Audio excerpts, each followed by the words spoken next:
안녕하세요. 사연에 빠지다의 DJ 민영입니다. 오늘도 두 가지 사연 준비되어 있으니 끝까지 함께 해주시고요. 구독과 좋아요 버튼도 눌러주세요. 그럼 어떤 사연이 기다리고 있을지 오늘의 사연도 바로 만나볼게요. 안녕하세요. 저는 여우 같은 남편과 토끼 같은 딸아이와 함께 살고 있는 올해로 결혼 5년차를 맞이한 사업가입니다. 세상이 많이 바뀌기는 했다지만 여자가 사업을 한다고 하면 아직도 좀 우습게 보고 얕잡아 보는 사람들이 제법 있어요.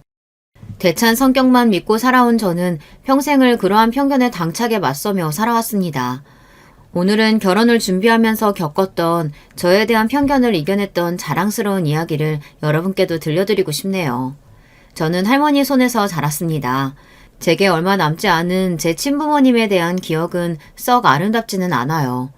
어린 제 기억 속의 아버지는 늘 술에 취해 계셨고 그런 아버지와 어머니가 항상 다투셨던 모습이 기억납니다.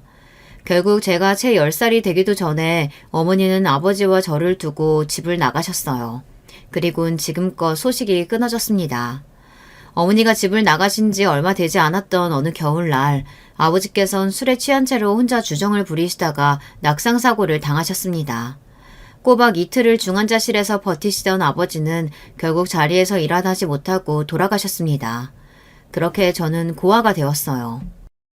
아버지가 돌아가신 후 저는 친할머니 손에 맡겨지게 되었습니다. 할머니는 그리 살가운 분은 아니셨습니다. 괄괄하고 지기 싫어하는 성격 탓에 주위 이웃분들과 갈등을 겪는 일도 잦은 편이셨어요. 그렇지만 자식들 누구의 손도 벌리지 않고 쉬지 않고 부업이며 소일거리로 끊임없이 바쁘게 손을 놀리며 저를 키워주신 생활력 강하신 분이었습니다. 저 역시 자식에게 제대로 된 일을 하는 모습을 한 번도 보여준 적 없었던 술주정뱅이 아버지보다는 정이 없지만 당당하고 생활력 강한 할머니와 함께 사는 편이 훨씬 좋았습니다. 자라면서 용돈은 넉넉지 않았지만 필요한 것들은 늘 군말 없이 준비해 주셨고 다정한 말은 해주시지 않으셨지만 그렇다고 군 식구인 저를 구박하는 말씀 또한 하신 적이 없으셨거든요.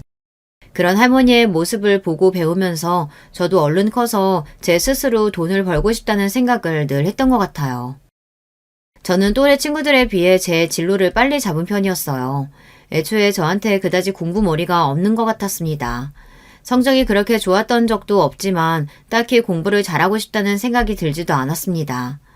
할머니께서도 제 성적에 그렇게 크게 관심을 두지 않으셨기 때문에 공부와는 자연스레 거리를 두게 되었어요.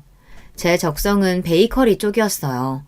할머니 집에서는 잘 먹기 힘든 갖가지 색색의 화려한 케이크와 빵들은 늘 제 두 눈을 번쩍 뜨이게 했습니다.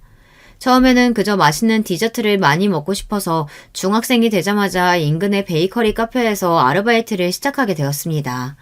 제가 알바를 했던 베이커리 카페는 제가 자란 소도시에서는 제법 규모가 큰 편이에요. 하루에 만드는 베이커리의 가짓수도 제법 많은 편이었습니다. 처음엔 그저 먹는 게 좋았던 거였지만 제빵사 언니 오빠들의 손에서 다양한 베이커리들이 만들어지는 모습은 마치 마법과도 같았습니다. 제 인생에 공부에 취미를 둘 순간은 영원히 없을 것만 같았는데 관심이 가는 분야는 역시 달라도 다르더군요. 누가 시키지 않았는데도 더 알고 싶은 마음에 제빵사 언니들한테 귀동냥을 들어가며 제과 제빵사 시험 교재를 고르고 학교 수업 시간에도 몰래 책 사이에 베이커리 교본을 끼워보며 꿈을 키워나갔습니다. 당연히 고등학교 진학도 실업계 요리 전문학교로 가닥을 지었어요. 다소 공부를 못하는 친구들도 어지간해선 인문계 고등학교에 진학했던 저희 학교에선 이례적인 일이었습니다. 지금도 약간의 편견이 남아있지만 제가 진학할 때까지만 해도 실업계는 인문계 못 가는 애들이나 가는 곳이라는 편견이 굉장히 강할 때였어요. 저의 실업계 진학 소식에 뒤에서 제 똥통학교 간다더라며 밉살맞게 말하는 애들도 제법 되었지만 저는 콧방귀를 뀌었습니다. 니들 집에서 부모님이 주신 돈 받아가며 학교 다닐 때 나는 내 미래 계획 확실히 세우고 직접 용돈 벌어가며 착착 앞으로 나아가고 있어. 저는 스스로에 대한 자부감에 가득 차 생각했습니다. 평소에 워낙 낱말이라고는 들어먹질 않는 대찬 성격이기도 하고 사실 저런 애들이야 제 인생에 그저 스쳐 지나가는 엑스트라 1, 2 정도일 테니까요. 할머니께선 제가 실업계에 진학하겠다고 말씀을 드려도 별다른 반응이 없으셨어요. 간간히 그래도 애 고등학교까진 인문계로 보내놔야지 하며 훈수를 두는 이웃들에게 자기 인생이야 자기가 알아서 결정할 일이지 쓸데없는 참견들도 많다. 하며 시원하게 호통을 치셨습니다. 제 이 제멋대로인 성정은 할머니에게서 온 것이 틀림없다 생각하면서 저는 착실하게 제빵사로서의 미래를 준비했습니다. 고등학교에 진학하기 전 이미 딸 수 있는 관련 자격증은 모두 따두었고 아르바이트도 계속 병행했습니다. 처음 최저시급에서 시작해 제법 손이 야무지다는 걸 인정받은 후로는 시급도 짭짤하게 쳐주셨거든요. 고등학교에 진학해서부턴 나갈 수 있는 대회란 대회는 다 나가며 수상 경력을 쌓아나가기 시작했어요. 일찍부터 시작한 그간의 제 노력이 헛된 것은 아니었는지 제 나이에 비해 탄탄한 수상 경력을 만들 수 있게 되었습니다. 덕분에 졸업반에서 가장 빨리 가장 좋은 조건을 제시한 호텔 베이커리에 취업할 수 있었습니다. 제 졸업도 하기 전 19살에 시작된 첫 직장 생활은 만만치 않았어요. 하지만 일이 고된 만큼 배우는 것도 많았습니다. 정신없이 바쁘게 돌아가는 하루마다 현장에서 직접 몸으로 경험하며 얻은 제 나름대로의 노하우를 쌓아가며 역시 프로의 세계는 다르구나 실감했습니다. 바쁜 와중에 저만의 레시피 개발에도 노력을 게을리하지 않았습니다. 제 궁극적인 목표는 제 이름을 건 베이커리를 오픈하는 거였거든요. 아무래도 유학파도 많은 업계이다 보니 고졸 실업계 출신인 제 입장에서는 남들과는 차별화된 레시피와 수상 경력이 앞으로 계획에 도움이 될 터였어요. 그래서 괜찮은 레시피는 국제대회에 출품하기도 하고 레시피 특허를 등록하기도 하는 등 그야말로 눈코 뜰 새 없이 열심히 살았습니다. 그러다 그렇게 바쁘게 살아가는 저를 좋게 봐주셨는지 업계 선배 한 분이 제게 함께 창업을 하지 않겠냐고 먼저 제안을 해주셨어요. 선배가 구상한 베이커리 카페는 일반적으로 흔하게 접할 수 있는 베이커리류보다는 좀 더 실험적인 베이커리를 테마로 마니아 손님을 확보하는 것을 목표로 했습니다. 평소 레시피 개발에 주력인 저에게는 그야말로 딱인 컨셉이었어요. 하지만 창업에 한두 푼이 드는 것도 아닌데 아무리 이런저런 지원을 받는다 치더라도 꼬박꼬박 월급 나오는 직장을 때려치우고 쉽게 결정할 수 있는 사안은 아니었어요. 많지는 않더라도 보태줄 수 있을 만큼 보태줄 테니까 어디 하고 싶은 대로 한번 해봐라. 지나가듯 흘린 창업 이야기를 생각보다 진지하게 귀담아 들으셨던 모양인지 어느 날 함께 마주 앉아 저녁을 먹다 할머니가 대수롭지 않게 툭 말씀을 던지셨습니다. 할머니 입에서 도와주겠다는 말이 나오리라고는 생각조차 해본 적 없었던 저는 놀라서 입을 쩍 벌렸죠. 할머니가 그럴 돈이 어디 있어? 그러니까 많진 않다잖아. 그래도 내 살 날 얼마나 남았다고 가진 돈 싸들고 죽을 것도 아니고. 그간 너 학교 다니면서 스스로 벌어 다녔는데 이 정도는 해주고 싶다. 답지 않게 따스한 말씀을 하시는 할머니의 모습이 낯설기도 하고 그러면서도 나한테 아예 정이 없는 건 아니셨나 싶어 콧잔등이 시큰해졌습니다. 그러면서 반드시 창업에 성공해 소녀딸 번듯이 잘나가는 모습을 보게 해드리겠다 다부지게 마음을 먹었습니다. 그렇게 저는 24, 70 나이에 청년 사업가가 되었습니다. 비록 동업이긴 하지만 사업자 명의에 당당하게 오른 제 이름을 보며 가슴속이 뿌듯하게 차오르는 기분이었어요. 그간 레시피 개발에 공을 많이 들여오긴 했지만 제 이름을 걸고 세상에 나오는 베이커리라고 생각하니 더욱 의욕과 영감이 샘솟았습니다. 카페는 당초 선배와 협의했던 것처럼 저희의 창작 레시피를 기본으로 하는 독특한 컨셉의 베이커리 카페였습니다. 초보 사장님이었지만 선배도 그렇고 저도 그렇고 어릴 때부터 일찍 일을 시작해서 베이커리 만드는 건 물론 손님 응대에도 이미 베테랑이었기에 차츰 입소문을 타고 가게가 알려지기 시작했습니다.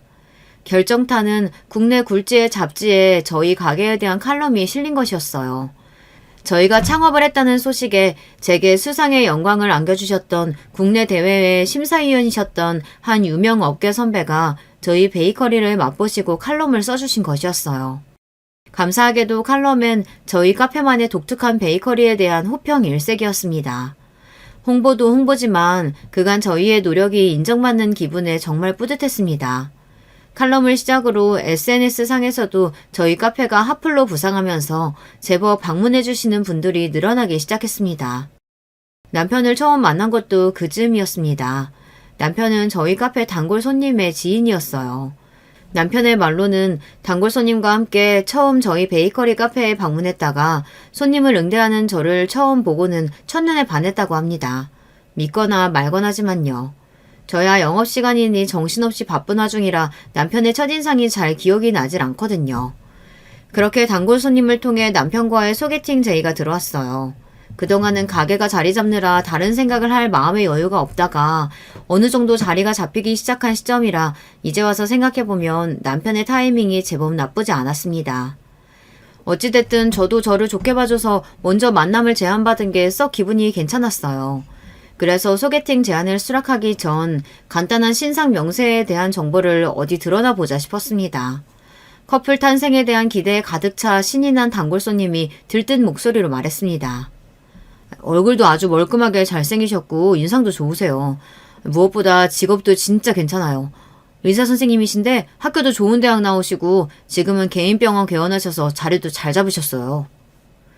잘생겼다는 말에 흠쩍하게 고개를 끄덕이던 제가 의사라는 단어를 듣고 멈칫하자 단골 손님의 반응이 의아해 보였습니다. 제 딴에는 제게 더 좋은 인상을 주려고 좋은 직업을 내세운 걸 텐데 제 반응이 영 마뜩찮아 보였을 테니까요. 의사 선생님이시고 학벌도 좋으시면 더 괜찮은 상대도 만나실 수 있으실 텐데요. 제가 담담히 말하자 오히려 손님이 당황한 것 같았어요. 그렇지만 좋은 학교와 의사라는 말에 다소 반응이 식었던 게 사실이었어요. 그간 제 번듯한 사업장과 탄탄하게 쌓은 경력에 제게 호감을 보이던 사람들도 실업계 고졸이라는 제 학벌만 듣고 눈빛이 바뀌는 경우를 수도 없이 겪어왔으니까요. 제 입장에서 별 볼 것 없는 고만고만했던 사람들도 단지 인문계 졸업했다는 것만으로 은연중에 자신이 저보다 우위라는 티를 내지 못해 안 달랐던 꼴도 심심찮게 보았습니다. 하물며 의사는 고학력자잖아요. 뭐 사람이야 다 같은 건 아니라고 해도 비슷한 환경에 있는 사람들끼리 만나는 게 제 일이라는 게 제 지론이었어요. 굳이 지금의 제 생활에 만족하고 있는데 언짢아질지도 모를 일을 불어 만들고 싶은 생각은 없었습니다. 그런 분 절대 아니에요. 직접 만나보시면 진짜 좋은 분이라는 거 분명히 느끼실 거예요. 화들짝 놀란 단골 손님이 마치 제 일인 양 남편을 감싸기 시작했습니다. 여전히 마뜩찮은 기분이었지만 제가 책임질 테니 일단 한번 만나나 보시라며 밀어붙이는 단골 손님의 기세에 결국 소개팅 제안을 수락했습니다. 그렇게 처음 만난 남편은 잔뜩 긴장을 하고 나온 모습이었어요. 주선자의 말처럼 잘생긴 사람은 아니었지만 남편은 호감상이긴 했습니다. 무엇보다 잔뜩 얼어 긴장한 모습이 조금 우습기도 귀여워 보이기도 했습니다. 나쁘지 않은 첫인상에 마음이 조금 풀어지긴 했지만 짚고 넘어갈 건 확실히 짚고 넘어가야겠다 싶었어요. 이건 미리 확실하게 말씀을 드려야 할 것 같아서요. 저 대학 안 나왔어요. 고등학교도 실업계 가서 요리학교 졸업했고요. 대뜸 제가 학력부터 까자 남편은 영문을 모르겠다는 표정이었습니다. 안 물어봐서 따로 얘기 안 한 건데 나중 돼서 왜 미리 얘기 안 했느냐, 그랬으면 시간 낭비 안 했다면서 화내는 분들도 계시더라고요. 그제야 제가 학력 이야기를 꺼낸 의도를 알아챘는지 남편의 얼굴이 당황함에 빨갛게 물들었습니다. 그런 건 상관없습니다. 처음부터 신경 쓴 적도 없어요. 조금 속상하게까지 느껴지는 남편의 기세에 저도 분위기를 무마하기 위해 말을 이었습니다. 무례하게 느끼셨다면 죄송해요. 그래도 미리 전해 듣기론 공부도 많이 하신 분인 것 같은데 사람이 본인보다 더 나은 것까지는 아니어도 비슷한 수준까지는 갖춘 사람을 선호하는 게 당연하잖아요. 그런 뜻으로 드린 말씀이었는데 기분 상하게 해드릴 의도는 전혀 아니었어요. 제 말을 듣고 제 행동이 이해가 된 건지 남편의 흥분도 차츰 가라앉았습니다. 왜 그렇게 말씀을 하신 건지 이해는 합니다. 그런데 정말 그런 부분은 생각지도 않았어요. 알게 된 지금도 문제될 부분이 아니라고 생각합니다. 무엇보다 무슨 잘못한 게 있는 것도 아닌데 출신 학교 가지고 사람 대하는 태도를 바꾸는 거 그 자체가 잘못된 일이라고 생각해요. 다소 고지식하게까지 느껴질 정도로 대쪽같이 구는 남편을 보니 괜히 내가 지레짐작으로 자격지심을 부린 건가 조금 머쓱하기도 하고 처음 만난 사람에게 저 역시 선입견을 가지고 대했다는 생각에 미안한 마음이 들기도 했습니다. 좋게 말씀해 주셔서 감사해요. 그렇게까지 말씀해 주시니 저도 더는 그런 생각 않고 재밌는 시간 보내다 갈게요. 평소 성격대로 시원스레 답하자 그제야 분위기가 풀리는 것 같았습니다. 다소 뻔뻔하게까지 한 저와는 다르게 남편은 수줍음이 많은 사람이었어요. 대화는 주로 제가 주도했지만 남편도 한마디라도 더 붙이려고 노력하는 게 보였어요. 그렇게 맛있는 걸 먹으며 이야기를 하다 보니 제가 생각보다 이 시간을 더 즐겁게 보내고 있구나 싶었죠. 매너 있게 차로 저를 집 근처까지 데려다준 남편은 차에서 내려 긴장한 표정으로 말했습니다. 혹시 기회가 있다면 다시 뵐 수 있을까요? 저도 남편을 다시 한번 만나보고 싶었습니다. 그래서 활짝 웃으며 말했죠. 네, 좋아요. 거침없이 감정이 드러나는 제 모습에 남편의 얼굴이 환해졌습니다. 그렇게 저희는 연애를 시작하게 되었죠. 비록 남편은 개원 후로 저는 한창 궤도에 오른 베이커리 카페 사업으로 서로 눈코 뜰 새 없이 바쁜 시간을 보냈지만 그 와중에도 시간을 쪼개어 틈만 나면 얼굴을 보려고 노력했어요. 처음 가벼운 호감으로 시작되었던 마음도 늘 다정하고 마음 씀씀이가 넓은 남편에게 알게 모르게 많은 위로를 받으며 나날이 깊어져만 갔습니다. 일에서도 사랑에서도 안정감을 찾는 제 모습을 보며 할머니께서도 내심 흡족해 하셨습니다. 남편은 할머니와 단둘이 사는 제 사정을 알고는 저뿐만 아니라 저희 할머니께도 마음을 많이 써주었어요. 카페에 나가 있느라 제가 집에 없는 주말에도 과일을 싸들고 혼자 저희 할머니를 찾아가기도 하고, 그런 일은 평생 접해본 적도 없을 사람이 할머니의 부업 일거리를 거들겠다며 어설픈 손놀림으로 할머니를 돕기도 했습니다. 그렇게 숫기 없는 사람이 괄괄한 할머니께 살갑게 굴기가 쉽지 않을 텐데 그게 다 저에 대한 애정에서 비롯된 노력이라는 생각에 남편이 더욱 애틋하게 느껴졌습니다. 그리 엉망으로 할 거면 내려놓으라고 타박하시면서도 제게 지극정성인 남편이 할머니도 마음에 드신 눈치였어요. 연애 기간이 이어지면서 남편은 넌지시 결혼 의사를 비치기도 했지만 저는 아직은 그럴 마음이 들지 않았습니다. 물론 누군가와 결혼을 한다면 주저없이 남편을 택할 정도로 마음은 확고했지만 저는 20대에 결혼할 생각은 없었어요. 베이커리 카페가 안정적인 궤도에 올라서긴 했지만 궁극적으로는 독립해서 단독 창업을 하고 싶은 마음도 있었고 아직 해보고 싶은 게 너무나도 많았습니다. 살짝 아쉬운 기색이긴 했지만 제 일에 대한 열정을 누구보다 잘 이해하는 남편답게 그런 제 뜻을 응원해 주었습니다. 그날도 평소와 다름없이 정신없이 바쁜 하늘을 보내며 손님을 맞이하고 있었어요. 창가 쪽 자리를 차지한 여자 손님 두 분이 한참을 제 쪽을 바라보며 숙덕대시더군요. 지금까지 일하면서 별의별 사람들을 다 겪어본 터라 처음엔 그냥 그러려니 잡지나 SNS에서 나를 본 적이 있는가 보다 하며 이내 다른 손님들께 응대했습니다. 그렇게 한참을 바쁘게 일하고 몇 시간이 지났을까 무심코 창 쪽을 들여다보니 아까의 그 손님들이 여전히 자리를 지키고 계시더라고요. 저희 카페는 다른 베이커리 카페들과는 달리 식사 메뉴에 주력을 하기보단 베이커리에만 집중하고 있어 포장 손님이 꽤 많은 편이었는데요. SNS용으로 매장에서 드시고 가는 분들도 메뉴 특성상 몇 시간씩 카페에 머무는 경우가 그렇게 많지는 않은 편입니다. 그래서 다른 손님들보다 오래 머무시는 그 두 분들이 눈에 띄지 않기가 더 힘들었어요. 그런 분들에겐 손님 관리 차원에서 한 번이라도 더 응대를 해드리려고 하는 편입니다. 저는 웃는 낯으로 두 손님들에게 다가갔습니다. 안녕하세요. 베이커리는 마음에 드세요? 손님 두 분은 바로 대답하지 않고 저를 위아래로 쓱 훑어보더니 자기들끼리 시선을 주고받았습니다. 나한테 관심이 있어서가 아니라 그냥 진상 타입이신 건가, 혹시 귀찮은 일이 생긴 건가 싶었지만 짐짓 더 밝은 표정을 유지하고 있을 때 손님께서 물으셨어요. 이런 가게는 매출이 얼마나 돼요? 아, 이런 곤란한 돌직구라니. 초면에 무례하기 짝이 없는 질문이긴 하나 사실 이런 손님들이 영 없는 편도 아니었기에 웃으며 자연스럽게 질문을 넘겼습니다. 아, 창업에 관심이 많으신가 봐요. 혹시 베이커리 전공하셨나요? 무슨 빵가게 전공식이나. 작은 소리로 중얼거렸지만 저 기분 상하라고 하는 의도만큼은 제대로 전해졌습니다.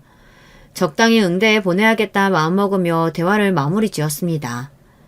저희 베이커리 메뉴들은 저희가 직접 고심해서 만든 창작 레시피예요.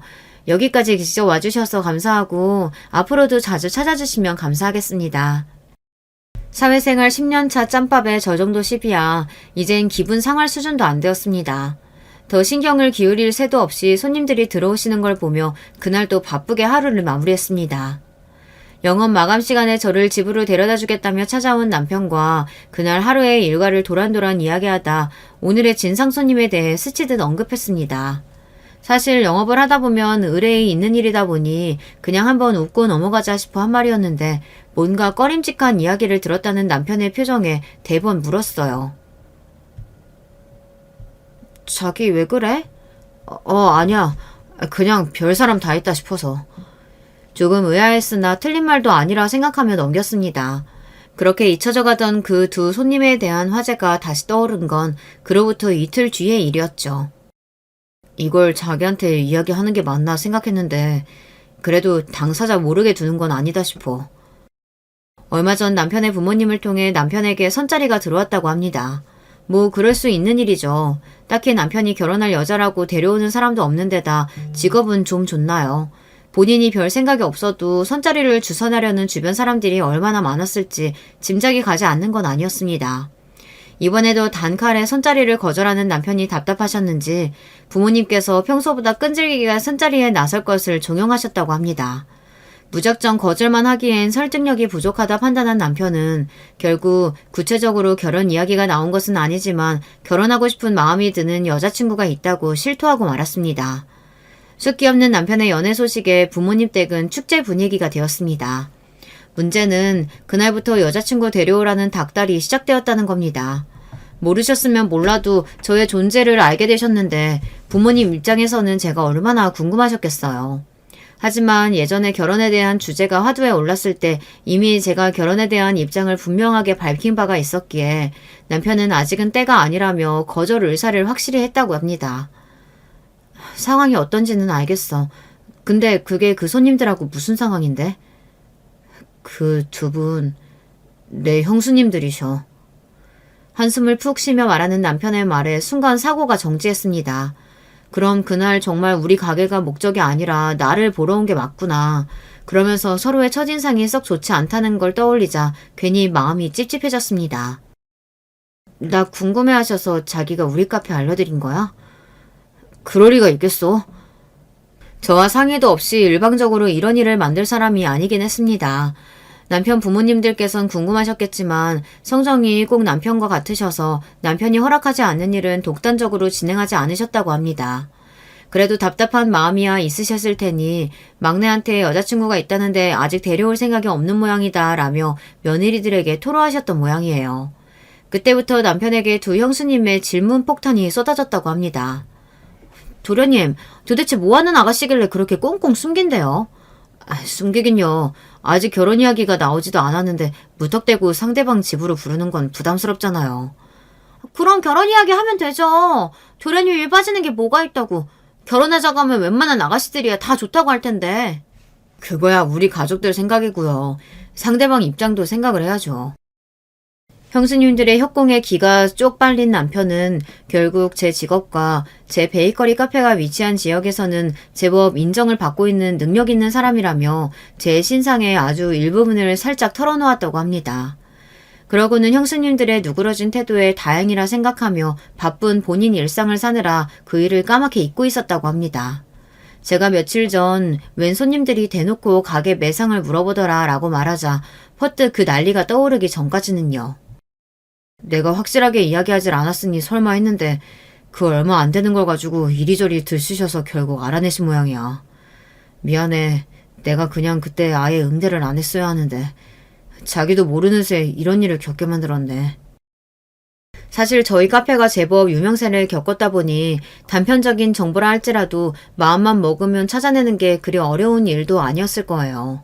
딱히 잘못한 것도 없는데 그만 제 앞에서 죄인이 돼버린 남편이 조금 측은하긴 했지만 무려 동서가 될지도 모르는 저와의 첫 대면에서 심상치 않게 진상의 기운을 풍기던 남편의 두 형수님을 떠올리니 이거 일이 귀찮게 될지도 모르겠다는 불길한 예감이 들었습니다. 그리고 또 며칠이 지난 후 형수님 두 분이 다시 저희 카페를 찾아오셨어요. 그러고는 손님들 계산줄을 싸그리 무시하더니 곧장 저에게 직진하시더군요. 도련님한테 얘기 들었다면서요? 새침하게 말하는 큰 형수를 보며 올 것이 왔다 싶었습니다.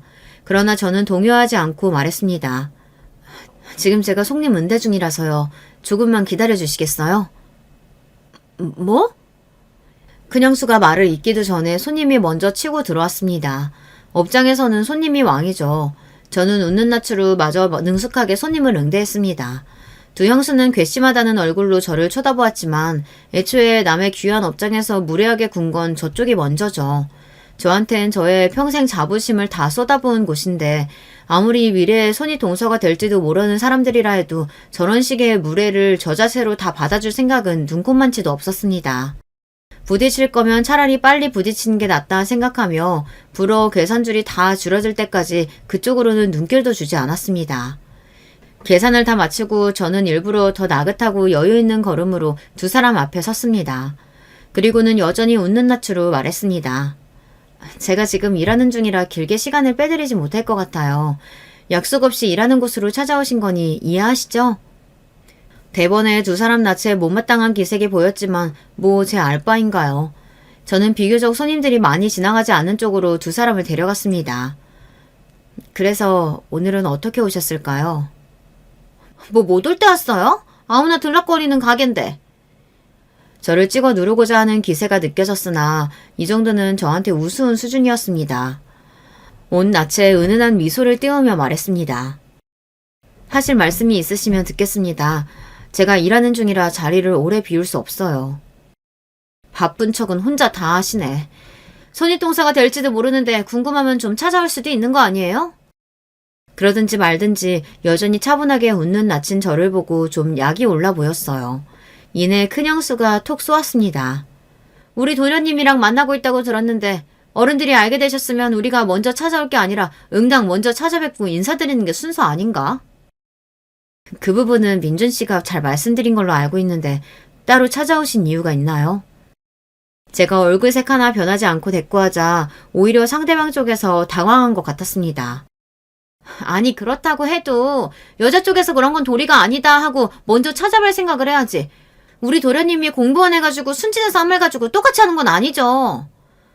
저도 민준 씨도 서로 상의해서 내린 결론인데 별로 탐탁지 않으셨나 봐요.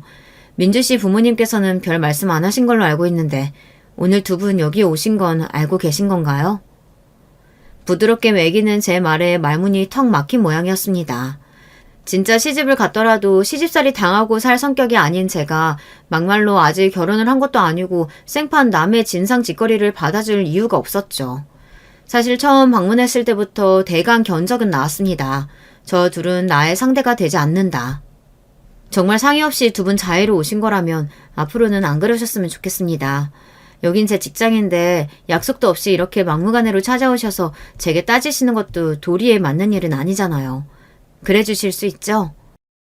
대화를 부드럽게 마무리한 제가 꾸벅 인사까지 잘 드리고 자리를 뜨자 제대로 대꾸도 못한 두 사람의 얼굴이 울그럭불그럭 하더니 이내 쿵쿵 발을 구르며 카페 문을 쾅 열어젖히고 나갔습니다. 할 말은 제대로 못하고 문에 분풀이하는 모습이 영락없이 하수의 것이었어요. 소식을 전해드린 남편은 제 앞에서 그야말로 석고대죄를 했습니다. 늘 그렇듯 제게 쩔쩔매는 모습이 안쓰럽고 귀엽기도 하고 조금 웃음이 나기도 했지만 단호하게 맺고 끊는 일에 약한 남편의 성정을 생각할 때 이 정도는 해둬야 앞으로 비슷한 문제가 생기더라도 입장 정리를 분명하게 하리라는 계산도 있었습니다. 저는 짐짓 근엄한 말투로 남편에게 선언하듯 말했습니다. 아직 구체적으로 계획된 것도 없긴 하지만 난 자기랑 결혼하게 된다고 하더라도 시댁이라고 무수리처럼 납작 엎드리고 살진 않을 거야. 결혼은 당사자 간에 서로 지지해주고 힘이 되어줄 수 있는 사람들끼리 하는 거지. 나 결혼했다고 당신이랑 당신 식구들이 내 상전이 되는 건 아니잖아. 그렇게 사는 게 결혼이라면 난 평생 결혼할 생각 없어. 무술이라니 내가 받들어 모시고 살아도 모자란데. 남편은 제 형사들에게 당한 수모로 행여나 제가 남편에게 정이라도 떨어지진 않을까 전전긍긍하는 모습이었습니다. 그래, 당사자인 저 사람이 내가 저렇게 좋아 죽겠다는데 지들이 뭐 어쩔 거야. 그러면서도 내심 조금은 염려스러웠던 점을 넌지시 물었습니다. 자기 형수님들도 형수님들이지만 사실 내가 가장 걱정스러운 건 자기 부모님들이야. 혹시 자기 부모님들도 나 안 좋게 생각하셔서 형수님들 보내신 거면 어떡해? 아니야, 절대 아니야. 어머니도 형수들이 자기 카페 찾아간 거 뒤늦게 아시고 한 소리 하셨어. 절대 자기한테 그런 짓 하실 분 아니셔. 다급하게 손살에 치는 남편을 보며 의심스럽다는 눈초리로 바라보았지만 시부모님께서 여기 온 걸 알고 계시냐는 제 말에 눈에 띄게 당황하던 두 사람의 모습을 떠올려 보았을 때 거짓말을 하는 것 같진 않았습니다. 그렇게 또 한 번 남편의 다짐을 단단히 받아둔 후 저는 너그럽게 용서하는 모습을 보이며 남편을 토닥여 주었습니다. 늘 카페 일로 바빠 부쩍 밤늦게 혼자 계시는 일이 잦으셨던 할머니께서 쓰러지신 건 그로부터 얼마 지나지 않았을 때였습니다. 병원 응급실에서 걸려온 전화에 카페 일도 내팽개치고 불이 나게 달려간 병원에서 낯빛이 허옇게 질린 할머니를 보자 심장이 쿵 떨어지는 것만 같았습니다. 할머니는 그날 동네 어르신들과의 모임에 나갔다가 갑작스럽게 심장마비를 겪으셨다고 합니다. 그나마 처치가 빨라 목숨을 건지셨다는 의료진의 설명에 하필 그날 모임이 없어 손녀도 없는 집에 혼자 계신 할머니께서 심장마비를 겪으셨다면 어찌 되었을지 눈앞이 아찔해졌습니다. 할머니가 쓰러지셨다는 소식에 급히 달려온 남편이 도리어 정신을 못 차리는 저를 대신해 입원 수속을 비롯해 전반적인 일을 신속하게 처리하고 의료진과의 대화까지 진행했습니다. 이럴 때 가까운 사람이 의사인 게 정말 의지가 많이 되더라고요. 무엇보다 자신의 일보다 더 저와 할머니를 신경 써주는 남편이 정말 든든했습니다. 할머니가 입원하신 지 며칠이 지나고 점차 상태가 안정되어 갈 즈음 남편의 부모님께서 병문 안으로 오셨습니다. 저도 할머니와도 첫 대면이었죠. 시부모님께선 점잖고 사려 깊게 할머니의 쾌유를 비시고는 너무 오래 머무르지 않고 병원을 나서셨습니다. 병실 밖으로 배웅을 나온 제 손을 꼭 잡고는 시어머니께서 말씀하셨어요. 아가씨 입장에서 당황스러울 수 있다고 생각하면서도 모르면 모를까 키워주신 할머니께서 쓰러지신 걸 아는데도 찾아뵙지 않는 건 도리가 아니다 싶어 염치불구하고 왔어요. 할머니께서 혼자 힘으로 잘 키워주셨다고 들었는데 저리 쓰러지셨으니 그 마음이 오죽하겠어요. 정신없겠지만 그럴수록 환자 보호자가 더 제 몸 잘 챙겨야 돼요. 몸에 좋은 거 든든하게 챙겨 먹고 기운 내요. 하시며 남편을 통해 용돈까지 보내주셨습니다. 송구함에 손을 내젓는 제게 밥 한 끼 못 먹고 가는 내 마음이 쓰여서 그런다 말씀하시는 시부모님께 그간의 마음고생이 다 위로받는 기분이었습니다. 남편이 저렇게 따스한 사람으로 자랄 수 있었던 게 다 부모님 덕분이었구나 하는 마음에 가슴이 따뜻해졌습니다. 너 지금도 영 결혼 생각은 없냐? 시부모님이 돌아가신 후 대뜸 할머니께서 묻는 말씀에 저도 생각이 많아졌습니다. 저도 모르는 새 형수들이 그랬던 것처럼 시부모님께도 환영받지 못할까봐 내심 많이 위축되어 있었나 봐요. 막상 만나뵈니 어렸을 적 떠나보낸 제 부모와는 비교도 되지 않을 정도로 다정했던 두 분의 모습에 눈 녹듯 마음이 녹는 것 같았습니다. 참 괜찮은 양반들이시더라. 민준이가 누굴 닮았는지 알겠어. 저도 고개를 끄덕였습니다. 하나뿐인 가족인 할머니의 약한 모습을 보고 나니 저도 마음이 더 약해지는 것 같았어요. 그간 제게 한결같이 힘이 되어준 남편에게도 애틋한 마음이 더욱 커졌습니다. 한번 결심이 서니 이 마음을 어서 남편에게 전하고 싶었습니다.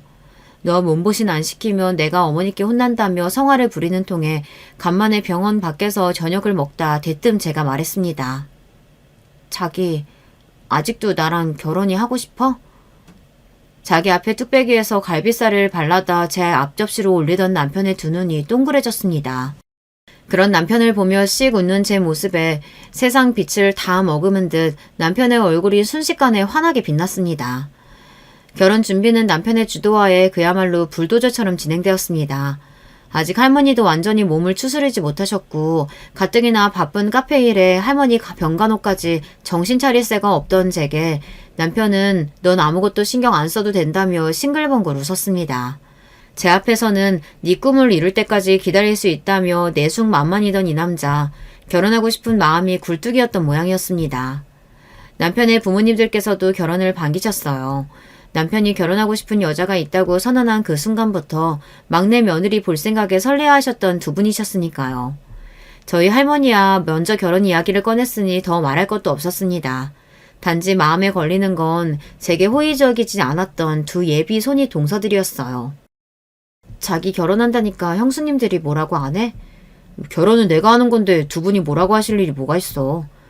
형님들은 뭐라고 하셔? 형수님들이 나 별로 안 좋아하는 거 아실 거 아니야. 형들이 뭐라고 하겠어.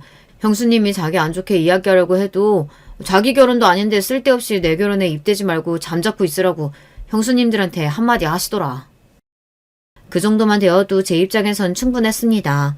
모든 사람이 다 좋을 순 없는 거고 먼저 나를 건드리는 것만 아니면 부로 스트레스를 받아가며 크게 신경 쓰고 싶지도 않았어요. 그렇게 결혼 준비는 단계적으로 착착 준비되어 갔습니다. 예비 손윗동서들이 따로 저를 찾은 건 결혼이 한 달도 채 남지 않은 시점이었습니다.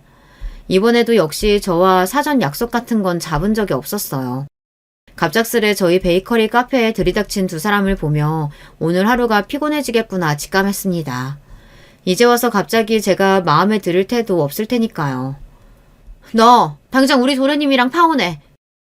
카페 안 모든 손님들의 시선이 동서들과 제게 꽂혔습니다. 딱 봐도 저희들이 저를 이겨먹을 수 있을 것 같지 않으니 이제 아예 결혼의 회방을 놓아야겠다 마음을 먹은 모양이었어요. 너 고아라며? 뻔뻔한 낯짝으로 실실대길래 진작에 알아봤지만 본데 없이 자라서 그렇게 막대 먹은 거야? 주제에 의사 남편 잡을 생각하니까 눈앞에 뵈는 게 없던? 저게 미쳤구나 싶었습니다. 감히 가족을 건드려. 저는 분노한 감정을 숨기지도 않고 쏘아붙였습니다. 미치셨어요?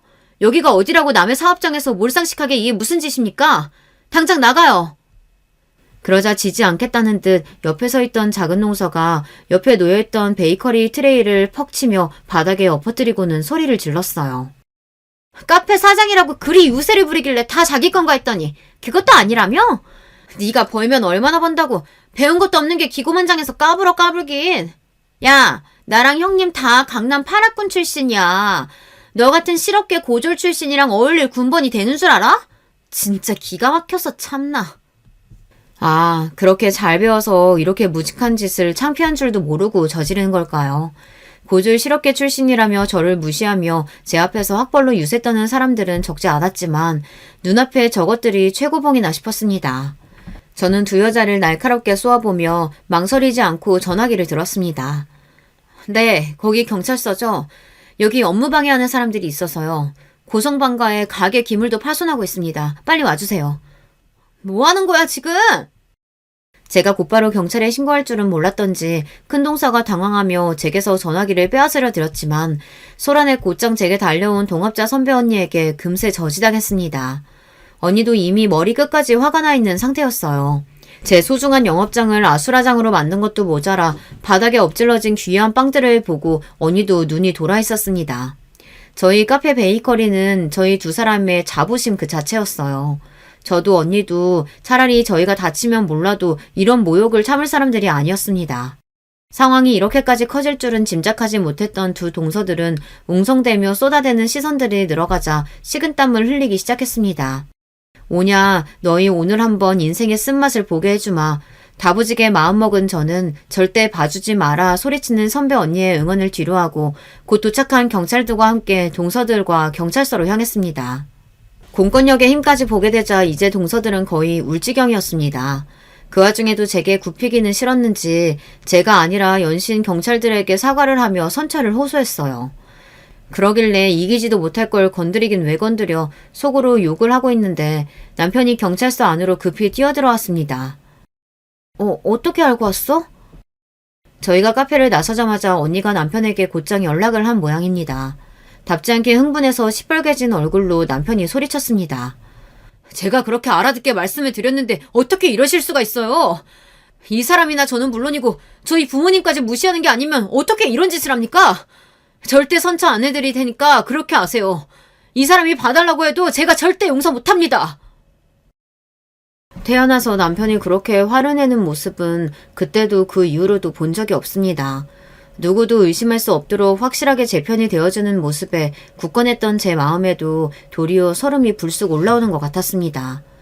이 사람은 평생 흔들림 없이 내 편이 되어주겠구나. 목구멍 안쪽이 시큰해졌습니다. 얼마 지나지 않아 동서들의 남편, 즉 제 예비 아주버님들도 헐레벌떡 경찰서로 뛰어들어왔습니다. 제 아내의 얼굴을 보자마자 당신 도대체 이게 무슨 짓이야? 버럭 소리를 내지르는 아주버님의 기세에 동서들은 바짝 쪼그라들었습니다. 그래도 제 남편이랍시고 여보 하며 우는 소리를 내는 꼴이 우습기 짝이 없었습니다. 망신도 세상 이런 망신이 없다며 타박하던 아주버님들은 이내 저와 제 남편의 눈치를 보기 시작했습니다. 재수 씨한테는 정말 면목이 없습니다. 막내 너한테도 일이 이렇게 돼서 정말 미안하다. 우리가 처신을 잘했어야 하는데. 이 사람들이 100번 잘못했지만 그래도 곧 가족 될 사람들인데 부디 너그러운 아량으로 한 번만 봐줄 순 없을까? 은근슬쩍 선처를 호소하는 아주버님께 남편은 나랑 인연 끊을 생각 아니면 더는 말 얹지 말라며 단호하게 일갈했습니다. 좀처럼 볼 수 없는 남편의 무서운 기세에 아주버님들도 더는 아무 말도 하지 못했습니다. 뒤늦게 사건의 전말을 알게 된 시부모님께서는 경악하셨어요. 그야말로 제 앞에서 죄인이 되어버리셨죠. 자신들이 하신 일도 아닌데 예비 며느리 앞에서 몸둘 바를 몰라 하시는 부모님이 안쓰러워 보이기도 했습니다. 자신들이 덕이 부족해 이런 일을 겪게 했다는 시부모님의 숙인 허리를 일으켜드리며 일이 이렇게 된 건 저도 유감스럽다는 생각이 들었습니다. 처음에는 은근히 봐주길 바라는 눈치시던 아주버님들께서도 제 부인들 때문에 예비 며느리 앞에 죄인이 되어버린 부모님의 모습에 다시금 화가 치솟으셨는지 사과와 함께 저희 뜻대로 하라고 말씀하셨습니다.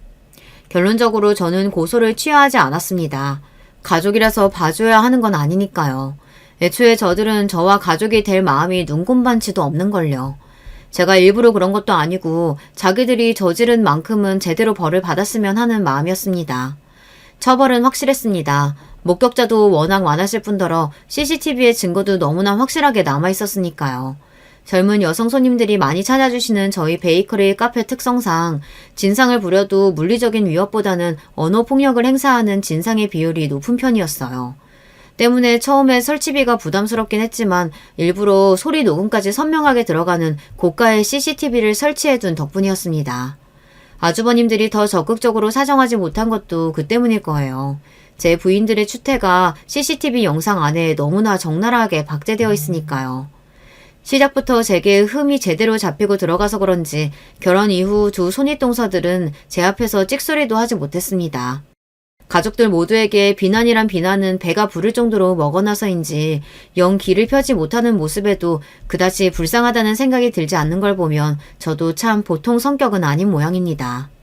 결혼 후에도 저는 꿈을 이루고자 하는 노력을 게을리하지 않은 끝에 독립해서 저 혼자 단독 대표인 사업체를 새로 꾸렸습니다.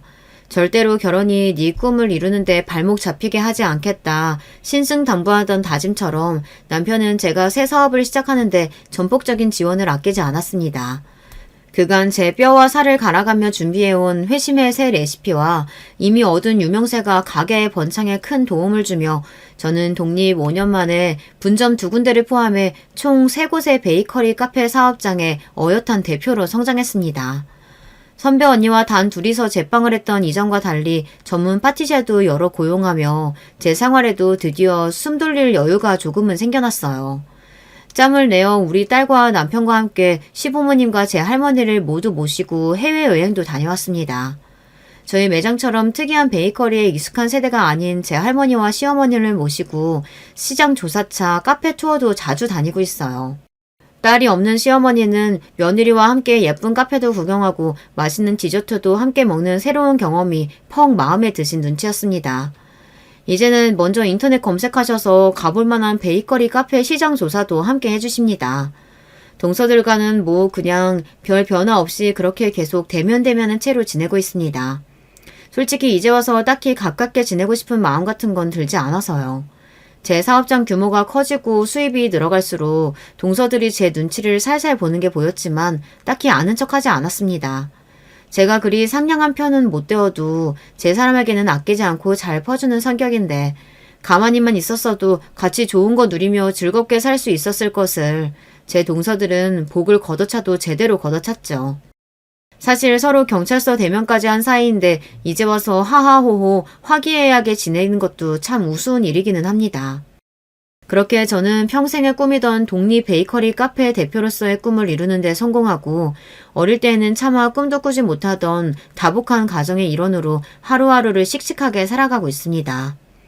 때론 세상의 편견에 정면으로 부딪히며 조금은 버거울 때도 있지만 늘 한치의 의심 없이 제 편이 되어주는 가족들로부터 에너지를 충전하며 기운을 차리곤 해요.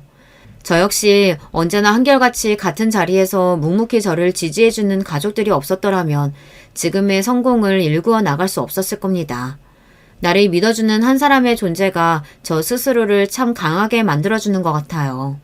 여러분들도 지금 옆에 계시는 분과 서로 믿고 의지해가며 힘차게 살아가시길 바랄게요. 감사합니다.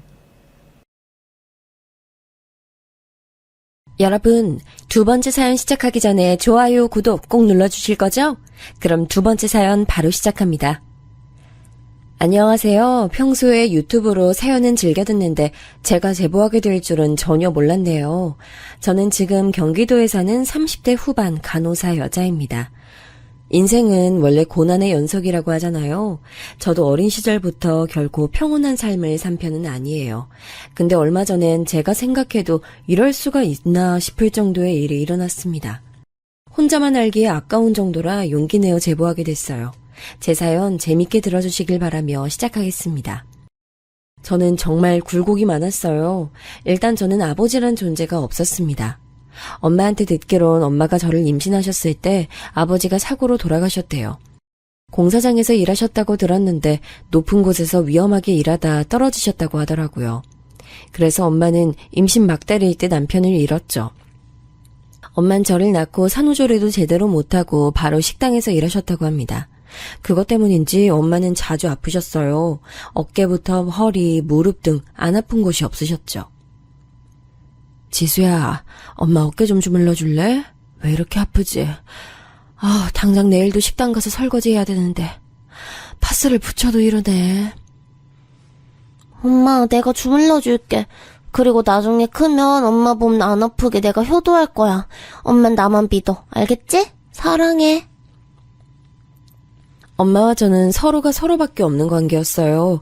그래서 사춘기 때도 큰 탈 없이 조용히 지나갔죠. 하지만 엄마와 관계가 좋은 것과는 별개로 가난은 매우 힘들었습니다.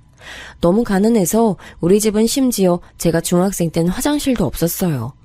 지금 생각하면 그런 곳에서 어떻게 살았나 싶을 정도의 집이죠.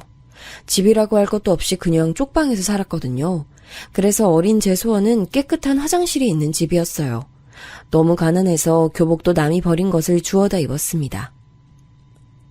야, 김지수, 넌 교복이 왜 그 모양이야? 너네 집 거지라서 그래? 교복 살 돈도 없는 거야? 진짜 내가 다 창피하다. 너네 엄마한테 교복 사달라고 그래. 돈 없어서 못 사나? 그래, 우리 집 가난해. 근데 우리 집이 가난해서 너한테 피해준 거 있어? 네가 뭔데 나한테 그래? 다시 말해봐. 다시 말해보라고. 너 지금 나 쳤냐? 쳤냐고. 이게 지금 나랑 해보자는 거야? 네가 먼저 시작했잖아. 우리 엄마랑 내가 가난한 게 뭐 어때서? 가난이 죄야? 그러면 돈이나 주고 동정해. 야, 너네 그만해. 반장, 빨리 선생님 불러. 어떡해. 야, 그만해. 가난이 창피하진 않았는데 친구들의 놀림은 견딜 수가 없었어요. 특히 죄 없이 저만 바라보고 사는 엄마를 생각하면 더욱 그랬습니다. 그래서 학창시절엔 친구도 별로 없었어요. 제가 가난해서 잘 씻지 못하니까 저를 피하는 친구도 많았습니다. 엄마가 몸이 안 좋기도 했고 친구도 없으니 학교에서 열심히 공부했어요. 열심히 공부한 덕에 서울에 있는 대학의 간호학과에 입학할 수 있었어요. 우리 지수가 간호사 되는 거야? 엄마 너무 기뻐. 해준 것도 없는데 이렇게 잘 자라줘서 얼마나 기특한지 몰라. 엄마 이제 죽어도 여한이 없어. 엄마가 죽긴 왜 죽어. 내가 엄마 간호하려고 간호학과 간 거잖아. 엄만 이제 나랑 평생 행복하게 살 일만 남았어. 하지만 가난은 현실이었습니다. 대학교 학자금은 생각보다 더 어마어마했어요. 중간에 휴학도 하고 공장에 들어가서 돈을 벌었습니다. 제가 대학생 때 엄마 몸은 이미 다 망가진 상태였거든요. 엄마는 몸을 써서 돈을 벌 수 있는 상태가 아니었습니다. 성인 될 때까지 엄마가 저를 키우셨으니 제가 갚을 차례였죠. 그래서 방학과 휴학 기간에 돈을 악착같이 벌었죠. 그걸로 등록금도 내고 엄마와 사는 생활비도 충당했고요. 그렇게 대학을 졸업했고 저는 마침내 간호사가 됐어요. 저는 학교 재단의 대학병원에서 일을 시작했습니다. 생각했던 것보다 더 힘들었어요. 하지만 그만둘 수 없었습니다. 직원 복지로 엄마의 진료도 쉽게 받을 수 있었고 돈도 많았으니까요. 워낙 바쁘게 사느라 저는 그때까지 연애도 해보지 못했어요. 지수가 엄마 때문에 돈만 버느라 연애도 못하고. 미안해서 어떡해. 너도 이제 남자 만나서 결혼해야 되는데 엄마가 너한테 짐만 되는 것 같다. 아니야, 엄만 나한테 절대 짐 아니야. 그리고 난 남자한테 관심 없어. 결혼은 무슨? 엄마랑 평생 이러고 살 거니까 그런 걱정하지 마. 실제로 저는 남자에게 관심이 없었어요. 친구도 없는데 무슨 연애를 하겠어요. 그런데 이런 저에게도 사랑이 찾아왔습니다. 안녕하세요, 김 간호사님. 혹시 아까 허리 안 좋다고 하셨던 환자분 못 보셨어요? 내일 수술이라 지금 할 말이 있어서요. 아, 그분 지금 잠깐 화장실 가신 것 같은데 잠시만요. 제가 금방 불러올게요. 일하며 마주쳤던 의사가 있었어요. 키도 크고 훤칠해서 잘생겼다고 생각했었죠. 하지만 그건 그 사람과 연애하고 싶은 마음은 아니었습니다. 그런데 그 의사는 어느 순간부터 저를 많이 찾아왔어요. 처음엔 굳이 왜 병동까지 와서 저러는지 궁금했는데 나중에 동료들이 알려줬습니다. 그 의사가 저를 짝사랑하고 있다 하더라고요. 처음 겪는 일이라 대수롭지 않게 넘겼습니다. 사실 별로 관심이 있지도 않았어요. 김 간호사님, 퇴근하세요. 제가 집까지 차로 모셔다 드릴까요? 저 차 있어서 제 차 타고 가시면 돼요. 저도 곧 퇴근하니까 5분만 병원 정문 앞에서 기다려주세요. 아니요, 괜찮아요. 저 버스 타고 가면 금방이라서요. 먼저 들어가겠습니다. 나중엔 노골적으로 마음을 표현하는 의사가 부담스러웠어요. 그래서 명백히 보이는 호의를 일부러 무시하곤 했습니다. 응급실에서 일하는 의사는 본인 일이 매우 바빴어요. 그런데도 시간을 내어 저를 보러 오고 맛있는 간식도 사다 줬습니다. 그러던 어느 날이었어요. 김간, 응급실에서 연락 왔는데? 자기 어머님 응급실에 계신가 봐. 얼른 내려가. 여긴 걱정하지 말고. 제가 일하던 어느 날 엄마가 허리를 삐끗하셔서 응급실에 오셨어요. 너무 놀라서 계단을 뛰어 1층에 있던 응급실로 뛰어갔습니다. 응급실에 갔더니 엄마는 누워 계셨어요. 엄마, 괜찮아? 이게 무슨 일이야? 어쩌다 이런 거야? 많이 아파? 어떡해. 나 진짜 너무 놀랐어. 지수야, 미안해. 내가 너 걱정시키고. 엄마가 시장에 가려다가 계단에서 굴렀지 뭐야. 그래도 저 의사가 엄마 친절하게 봐주고 이 빵도 줬어. 사람이 너무 좋더라. 너랑 친한 동료라고 하던데. 엄마 말을 듣고 의아했어요. 저는 딱히 친한 동료가 없었거든요. 간호사도 아니고 게다가 의사면 더욱 없었죠. 그래서 엄마 시선을 따라 고개를 돌렸더니 제게 적극적으로 구애하던 그 의사가 보였습니다. 엄마 말대로 그 의사는 엄마한테 지극정성으로 대해줬어요. 친절한 설명과 함께 굳이 하지 않아도 되는 처치까지 다 해줬습니다. 이 사건을 계기로 저는 완전히 마음이 열렸죠. 그리고 그 사람과 저는 4년을 연애했습니다. 연애는 즐거웠는데 문제는 결혼이었어요. 남자는 집안이 의사 집안이었습니다. 대대로 돈이 많았고 시아버지가 될 사람도 의사였어요. 그 사실을 알고 저는 남자에게 헤어지자고 했습니다. 아니, 난 절대 못 헤어져. 우리가 서로 사랑하는데 뭐가 문제야? 부모님은 내가 잘 설득할게. 당신도 마음 굳게 먹어. 이 고난이 끝나면 우린 행복할 거야. 그 말을 믿고 예비시댁에 인사를 간 첫날 저는 문전박대를 당했습니다. 아예 굳게 닫힌 대문을 통과하지 못했어요. 당장 다시 가. 여기가 어디라고? 우리는 의사 검사 아니면 며느리로 못 들인다고 했지. 게다가 집안까지 별로잖아. 우리 집이 무슨 자선 사업가니? 당장 꺼져. 시어머니의 앙칼진 목소리에 저는 기가 죽었어요. 그래도 인사 간다고 백화점에서 꽃과 선물을 샀었거든요. 그걸 전해주지도 못했습니다. 남자는 연신 제게 미안하다고 사과했어요. 하지만 시부모님의 반대는 점점 심해졌습니다. 반면 우리 엄마는 의사 사위가 들어온다고 매우 좋아하셨죠. 아가씨, 남편 될 사람 의사라며? 엄마가 하도 말해서 이제 외웠잖아. 너무 부러워. 나도 의사 사위 있으면 얼마나 좋을까? 엄마가 요즘 그래서 입이 귀에 걸렸더라. 여기저기 자랑하느라 동네에서는 이미 저는 의사 남편을 둔 아내가 되어 있었어요.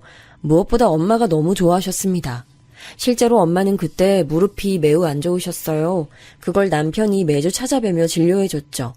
몸에 좋은 영양제도 사왔으니 엄마는 당연히 결혼식 날짜만 손꼽아 기다리셨습니다. 반면 시댁의 반대는 너무 심했어요. 급기야 시어머니는 제가 일하는 병동까지 찾아오셨습니다. 우리 아들 내가 귀하게 키웠어. 외동아들이라 얼마나 애지중지 키우는데 너 같은 년이 우리 아들을 탐내? 양심이 있어 없어? 최소한 그런 부자라도 되든가. 어디서 그지가 우리 집에 시집 온다고 난리야? 시어머니는 남들이 쳐다봐도 신경도 쓰지 않으셨어요. 오히려 나중엔 제 머리채까지 잡으셨습니다. 어머 김관 괜찮아? 아줌마 이거 놓으세요. 왜 이러세요? 계속 이러시면 경찰 부릴 거예요? 엄마, 병원까지 와서 왜 이러는 거예요? 동네 창피해서 나도 못 살겠어요. 남편까지 응급실에서 올라올 정도였죠. 하지만 놀랍게도 이렇게 극심한 반대에도 저희는 결국 결혼하게 됐습니다. 이유는 바로 제가 남편의 아이를 가지게 됐거든요. 지우라고. 애 지우는 게 뭐 그리 어려워. 지우면 되잖아. 엄마, 제발 그만하세요. 아버지는 이제 허락도 하셨잖아요. 의사나 검사가 아니라도 지수 간호사예요. 간호사면 멍청한 사람도 아닌데 왜 자꾸 그러세요? 남편이 아무리 시어머니를 막아도 시어머니는 끝까지 반대하셨어요. 다행히 시아버지가 남편 편을 들어주셨습니다. 시아버지는 제 편은 아니었어도 아들을 끔찍히 생각하셨어요. 나중에 남편에게 당신 병원을 물려줄 생각이었죠. 저는 시어머니의 행패와 제 임신 때문에 결국 병원을 퇴사하게 됐습니다. 시아버지는 저와 남편이 시댁에서 사는 것을 전제로 결혼을 허락하셨어요. 덕분에 저는 결혼하고 아이를 낳을 때까지 친정엄마를 아예 볼 수가 없었습니다. 뭐? 친정에 간다고? 왜? 너 무리하다 아기 잘못되면 그땐 어떡하려고? 손주 때문에 겨우 결혼 허락해줬더니 일부러 그래? 시어머니는 제가 친정에 간다고 하면 그러다 아기가 잘못되면 어떡하냐는 이유로 못 가게 막으셨어요. 시댁과 친정이 거리가 있어서 차로 1시간은 걸렸거든요. 저는 차가 없으니 시댁에서 일하는 김비서님의 차를 얻어 타고 가야 했습니다. 하지만 시어머니가 대놓고 못 가게 하니 방법이 없었죠. 남편은 일하느라 바빴고 택시는 돈이 없어 탈 수가 없었습니다. 혹시 몰라 그동안 모아놓은 돈은 다 엄마를 주고 왔거든요. 괜찮아. 시댁에서 마음 편하게 출산 날짜 기다리자. 그래도 우리 딸 목소리 들으니까 기쁘다. 정서방은 여전히 잘해주지? 남편이야 늘 잘하지. 아기 낳으면 엄마 보러 갈게. 몸 아프면 언제든지 전화하고 약 잘 챙겨 먹어. 혹시라도 어디 이상한 것 같으면 연락하고. 알겠지? 그래, 알겠어. 안 그래도 정서방이 연락도 자주 하고 찾아와서 엄마가 마음이 놓여. 우리 딸이 결혼 하나는 진짜 잘했어. 남편이 엄마를 찾아갔어? 그건 몰랐네. 무튼 알겠어. 엄마, 나 이만 끊을게. 몸 건강히 잘 챙겨. 저는 겨우 전화로 엄마와 연락하며 출산을 손꼽아 기다렸죠. 사실 남편과 저는 결혼식도 올리지 못했어요. 급하게 결혼하느라 엄마와 시부모님 얼굴을 겨우 2번 본 게 전부였습니다. 그래서 우리 엄마는 시어머니가 저를 심하게 반대하는진 모르고 계셨어요. 시부모님이 결혼을 쉽게 허락하지 않았다는 건 알지만 남편이 엄마에게 매우 잘했거든요. 심지어 저도 몰랐는데 결혼하고 저 몰래 엄마를 챙기기도 했더라고요. 그런 남편만 보고 버텼습니다. 아기 낳으면 그 아기 두고 너는 떠나. 내가 창피해서 결혼식도 못 올렸는데 너 같은 애를 어떻게 내 며느리로 받아? 출산하면 그대로 떠나라. 어머니, 제가 잘할게요. 저 출산하고 다시 취직해서 돈도 벌게요. 그 돈 벌어서 아픈 네 엄마한테 다 가져다 주려고? 내가 그거 모를 줄 알아? 내 아들이 번 돈까지 가져갈 거잖아. 우리 집은 자선사업가가 아니라고 몇 번을 말해. 아기 낳고 번 돈은 어머님도 드릴게요. 제가 진짜 약속해요. 어머님 시키시는 거 제가 다 하고 제사나 명절이나 생신 때도 나서서 챙길게요. 저 너무 미워하지 마세요. 결혼은 현실이야. 집안 대 집안이 엮이는 게 결혼인데 우리 집하고 너희 집하고 엮이면 누가 손해니?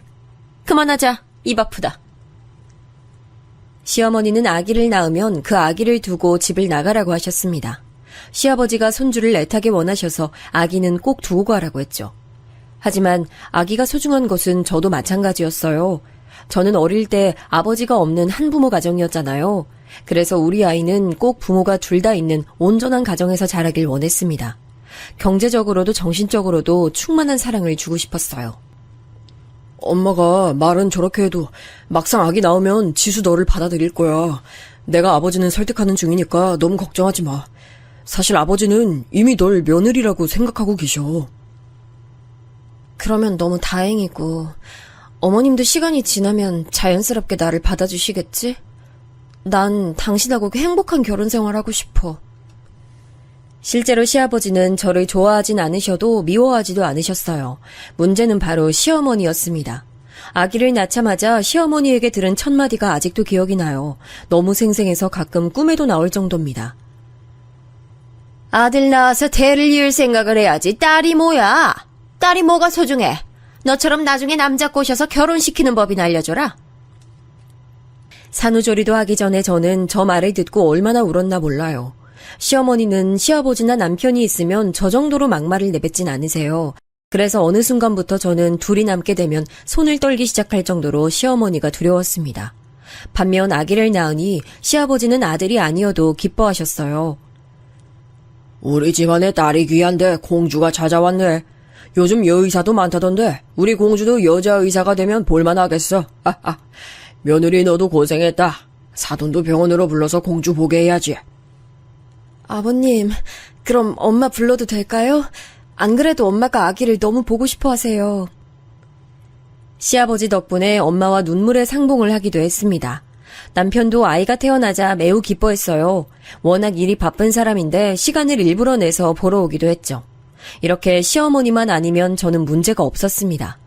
하지만 시어머니는 아기를 낳자 저를 더 괴롭히기 시작하셨어요. 제가 본격적으로 시어머니와 틀어진 계기가 하나 있습니다. 바로 미역국 사건이에요.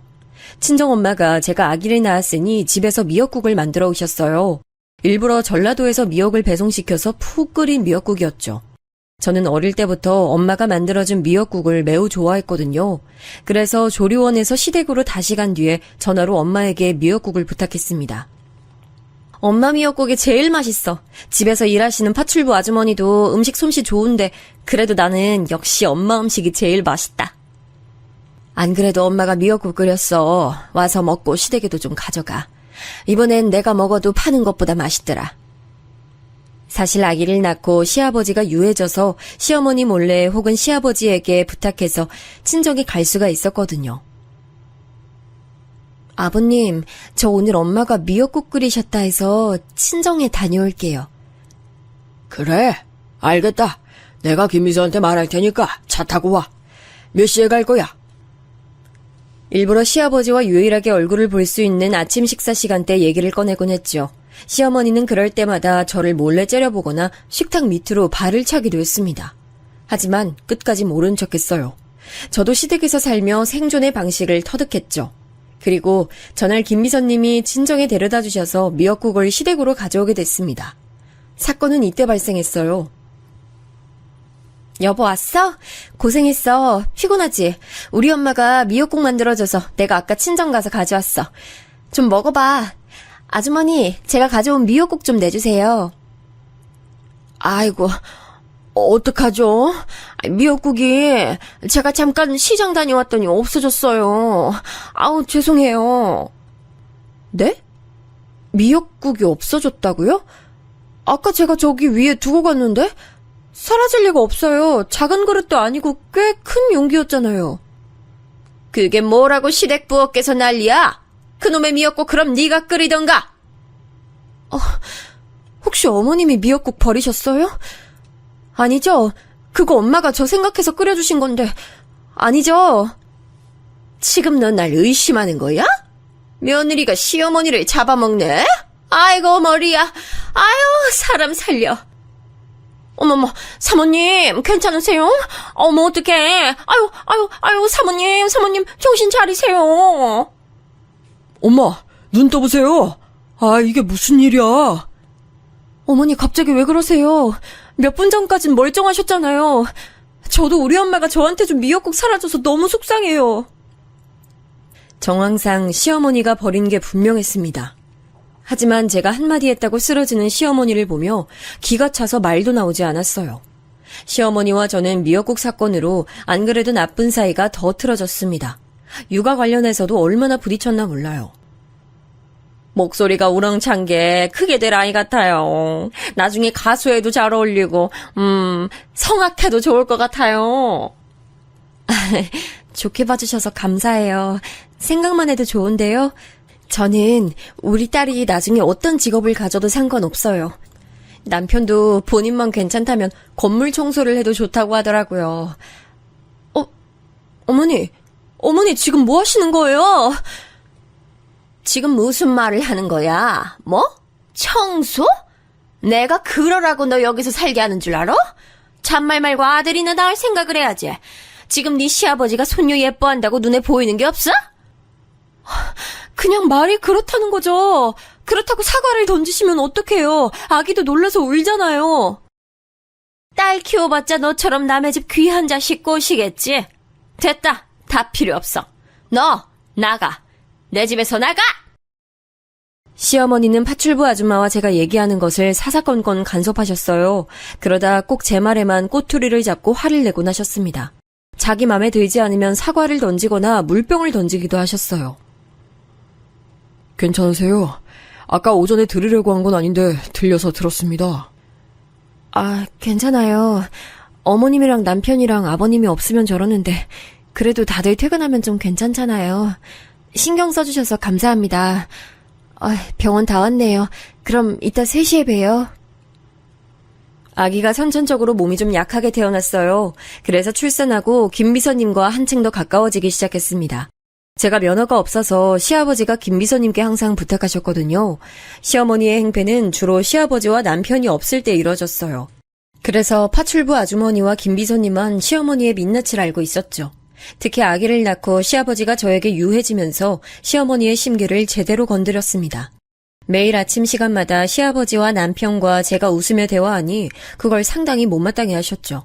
그래서 저도 어느 순간부턴 참지 않았어요. 제가 우리 엄마 보러 간다는데 왜 어머님이 못 가게 막으세요?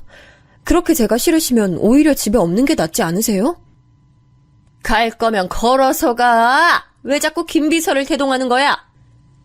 아까 아침에 어머님도 들으셨잖아요. 아버님이 저랑 딸 몸 편하게 다녀오라고 김비서님한테 시키셨잖아요. 네가 여우처럼 눈웃음을 살살 치며 말하니까 그렇지. 왜? 이제 시아버지도 꼬시게? 어머니, 말씀이 지나치세요. 아무리 그래도 그건 아니죠. 제가 미운 건 알겠는데 이제 그만하세요. 저 친정 다녀오겠습니다. 어딜 가? 거기 안 서? 당장 서! 김비서! 차 시동 켜지 마! 시어머니의 막말 수위는 날이 갈수록 심해졌습니다. 저도 절대 당하지만은 않았어요. 그랬더니 그게 심기를 더 건드렸는지 시어머니의 행패는 나날이 심해졌습니다. 어머니, 아기한테 땅콩 먹이셨어요? 어떡해. 김비서님, 병원 가주세요. 빨리요. 어떡해. 어머, 맞다. 아기 알러지 있지? 내가 깜빡했네. 일부러 그런 건 아니니까 오해하지 마. 어떡해. 김비서님, 차 준비됐어요? 남편 병원으로 가주세요. 어떡해. 아기는 땅콩 알러지가 있었어요. 그래서 땅콩을 먹으면 몸이 붓고 빨개졌습니다. 그걸 아는 시어머니는 제가 잠시 한눈을 팔면 아이에게 땅콩을 먹이셨어요. 더는 저도 못 참겠다 싶어서 그날 시어머니와 매우 다퉜어요. 어머님 때문에 우리 아기 잘못되면 어떡하려고요? 도대체 왜 그러세요? 어머님도 이제 저 받아주셨는데 어머님만 그러잖아요. 그냥 다 같이 잘 지내면 되는 거 아닌가요? 우리 아들은 내가 봐둔 검사 여자랑 결혼해야 돼. 그냥 너야말로 곱게 이혼하고 나가면 안 되니? 남편하고 저 사이가 매우 좋아요. 알면서 왜 그러세요? 어머님만 저 받아주시면 되잖아요. 시아버지도 괜찮다고 하시는데 어머님만 지금 그러시는 건데 다른 식구들도 불편해하잖아요. 이제 그만하시고 저랑 겉으로라도 잘 지내봐요. 거지 집안의 간호사 출신은 절대 내 며느리가 될 수 없어. 됐다. 할 말 없다. 시어머니는 또 저와 남편이 사이가 좋은 걸 싫어하셨어요. 원래도 남편에 대한 집착이 컸다고 들었는데 본인 아들을 뺏겼다고 생각하더라고요. 시아버지가 진짜 제가 본 사람 중에 제일 무뚝뚝하거든요. 그런 시아버지가 제가 출산하고 저에게 유해졌으니 더욱 심해졌습니다. 그러다 제 인생에서 큰 사건이 발생했어요. 이 사건이 오늘 제보할 사연의 핵심인데요. 시어머니는 저만 이 집에서 없어지면 될 거라고 혼자 생각했나 봐요. 근데 저는 자발로 나갈 생각이 전혀 없었죠. 시아버지와 남편과 사이도 좋았고요. 어느 순간부터 남편의 반응이 조금 이상해졌어요. 원래 매우 다정하던 사람이 웃음이 사라졌거든요. 여보, 무슨 일 있어? 혹시 일이 많이 힘들어서 그런 거야?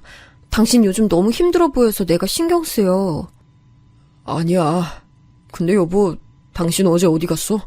나한테 친정 다녀온다고 하지 않았어? 친정 다녀왔지 왜? 수연이 데리고 김 비서님이 데려다줘서 편하게 왔어. 그렇구나. 알겠어. 나 피곤하다. 그만 우리 자자. 불 끌게. 남편의 저런 모습이 몇 달간 지속됐어요. 매우 이상하다고 생각했죠. 그러던 어느 날 남편이 제게 조용히 말했습니다. 너무 충격적인 소리에 이명이 들릴 정도였어요. 이혼하자. 나 더는 못 참겠어. 당신 나한테 어떻게 그럴 수가 있어? 난 장모님 아픈 거 일부러 몰래 가서 돕고 그랬어. 근데 당신은 나한테 이렇게 배신을 해? 여보, 지금 그게 무슨 소리야? 나 너무 당황스러워. 내가 배신을 했다고? 당신을? 무슨 말이라도 해봐. 이렇게 갑자기 그러면 내가 뭐라고 말해야 돼? 당신 김비서랑 바람난 거 지금 온 식구가 다 알아. 내가 내 입으로 말해야 돼? 이 끔찍한 사실을? 지금 뭐라고 했어? 내가 바람? 뭐 김비서랑? 지금 무슨 소리를 하는 거야? 당신 뭐 잘못 먹었어? 어디서 이상한 소리를 듣고 나한테 그래? 친정 간다고 하면서 왜 김비서랑 근교 카페를 가? 그리고 김비서 옷에서 왜 당신 향수 냄새가 나는 거야? 내가 이런 말까지 해야 돼? 김비서 차에서 당신 옷까지 나왔어. 증거가 한두 개가 아니야. 저는 너무 놀랐어요. 일단 근교 카페는 김 비서가 갑자기 친정에 가던 날 잠깐 저를 데리고 카페에 갔었어요. 제가 그날도 시어머니와 아침부터 싸워서 혼자 울었거든요. 제가 우는 걸 아니까 김 비서가 기분 전환을 시켜준 줄 알았죠. 그리고 그 시간이 1시간이 된 것도 아니에요. 겨우 5분 앉아있다 출발했습니다. 이렇게 바람 쐬면 머리도 맑아지고 좋아요. 그쵸? 사모님이 성격이 매우 드세도 어떻게 보면 단순하셔서 버티면 괜찮을 거예요. 그렇게 말씀해 주셔서 감사해요. 저희 그럼 이제 일어날까요? 그래도 저 여기 데려와 주셔서 감사해요. 아닙니다. 앞으로도 기분 전환 필요하면 말씀하세요. 병원 갈 때도 이 길로 오면 카페 올 수 있어요. 김 비서 옷에서 나는 향수 냄새와 차에서 발견된 제 옷은 저는 금시초문이었습니다. 김 비서와 전혀 접촉해 본 적이 전혀 없거든요. 너무 억울해서 아니라고 말해도 남편은 완강했습니다. 심지어 그 향수 내가 당신한테 결혼기념일 선물로 준 거잖아. 어떻게 나한테 이래? 나는 그것도 모르고 빨리 돈 벌어서 당신하고 수연이 데리고 분가하려고 했어. 이런 나한테 배신을 해? 그렇게 살지 마. 이혼하자. 만약에 내가 김 비서랑 바람핀 게 사실이면 이혼할게. 근데 진짜 아니야. 나 억울하고 속상하고 서러워. 내가 시어머니가 괴롭혀도 참고 사는 이유가 뭔데? 당신 때문이잖아. 제발 다시 한 번만 생각해줘. 나는 당신하고 할 말 없어. 그리고 내가 이미 당신하고 말하기 전에 김비서한테 물어봤어. 김비서가 불륜 인정했던데 당신하고 법정까지 가서 싸우기 싫어. 그냥 깔끔하게 이혼하고 수연이는 놔두고 떠나. 그게 무슨 소리야? 김 비서가 인정했다고? 뭘 바람을? 내가 김 비서랑 불륜 관계를? 나 지금 너무 황당해. 자기야, 진짜 아니야. 결국 저는 엉엉 울었어요. 너무 황당했거든요. 제가 끝까지 아니라고 이혼할 수 없다고 하자 급기야 가족회의가 소집됐습니다. 시아버지, 시어머니, 남편과 저, 그리고 김 비서가 한자리에 모였어요. 내가 이럴 줄 알았어. 맨날 김 비서 차 타고 둘이 붙어 다니더니 바람을 피워? 제정신이야? 둘 다 내 집에서 나가. 그리고 너, 내가 그럴 줄 알았어. 이래서 내가 가난한 집에 직업도 별로인 여자 들이지 말라 했지? 나도 충격이 크다. 어떻게 둘이 바람을 피워? 나는 며느리 네가 편하게 이동하고 생활하도록 한 거였지. 바람 피라고 김비서를 시킨 게 억울해요. 김 비서님, 제발 뭐라고 말이라도 해요. 아니잖아요. 우리 사적으로 전혀 엮인 적 없잖아요. 안 억울하세요? 그만해. 이렇게 사진하고 옷하고 편지가 있는데 지금 뭐 하는 거야? 나도 당신 정말 사랑했어. 사랑했는데 어떻게 이런 결과를 안겨줘? 나 너무 힘들다, 지수야. 그만하자. 나 지쳐. 내가 다 해명했잖아. 사진은 그건 정말 딱 카페에서 5분 있었던 거야. 내가 가자고 한 것도 아니었어. 향수는 나도 모르겠어. 편지도 진짜 내 글씨는 맞아. 하지만 내가 쓴 적은 없어. 정말이야. 제발 믿어줘. 김 비서느님이 인정했는데 넌 왜 그래? 상간녀가 말이 많아. 미쳤어? 어? 양심이 있어 없어? 죄송합니다. 뭐라 드릴 말이 없습니다. 김 비서님, 아니잖아요. 왜 그러시는 거예요? 우리 아무 사이 아니잖아요. 김 비서는 정말로 시인했어요. 속이 뒤집히는 느낌을 받았습니다. 아닌데 아니라고 하는 제가 이상해졌어요. 편지 사건은 제가 김 비서에게 편지를 써줬다는 얘기였어요. 제가 글씨체가 조금 특이한 편이에요. 그래서 그 필체를 남편이 많이 좋아했습니다. 종종 연애 때부터 서로 일부러 편지를 주고받곤 했어요. 근데 김 비서의 차에 제가 남편에게 보낸 편지 같은 게 발견됐어요. 아무리 봐도 제 글씨였습니다. 근데 제가 쓴 적은 전혀 없었죠. 너무 억울했는데 김 비서는 그걸 제가 썼다고 하더라고요. 우리 수연이는 놓고 나가라. 당장 내일 짐 싸서 니네 친정으로 가. 아버님, 저 진짜 아니에요. 제가 무슨 불륜이에요. 그리고 수연이는 제 전부예요. 저 수연이 두고 못 가요. 저도 절대 물러서지 않았어요. 김 비서의 속내를 모르지만 일단 저는 당당했거든요. 게다가 시아버지가 딸을 아꼈다고 했잖아요. 제 전부였던 딸을 두고 가라고 하더라고요. 그럴 수는 없었습니다. 평생 우리 딸을 못 본다니 상상만 해도 고통이었죠. 저는 그래서 절대 이혼 서류에 도장을 찍지 않았어요. 불륜한 년이 감히 내 집에서 자? 당장 꺼져 나가. 어머님도 아시잖아요. 김 비서랑 제가 불륜이에요? 아닌 거 누구보다 아시잖아요. 문 열어주세요. 수연아 제발요. 아버님, 여보, 김 비서님 제발요. 시어머니는 저를 대문 밖으로 쫓아냈어요. 꺼지라고 지갑과 핸드폰도 바닥에 던지셨죠. 아기를 뺏긴 저는 엉엉 울며 대문을 두드렸습니다. 그래도 굳게 닫힌 문은 열리지 않았어요. 너무 속상해서 대문 앞을 떠날 수가 없었습니다. 다음 날 아침이 되어 남편과 시아버지가 출근하러 나왔어요. 저 이혼 못해요. 억울해서라도 못해요. 우리 수연이한테 불륜해서 집 나간 엄마가 될 순 없어요. 끝까지 가자. 그래, 나도 당신하고 이러기 싫었는데 이건 당신이 자초한 거야. 우린 서로 의견을 굽히지 않았습니다. 그리고 결국 그렇게 우리 싸움은 법정까지 갔어요. 하지만 저는 돈이 없잖아요. 믿을 만한 친정도 없었죠.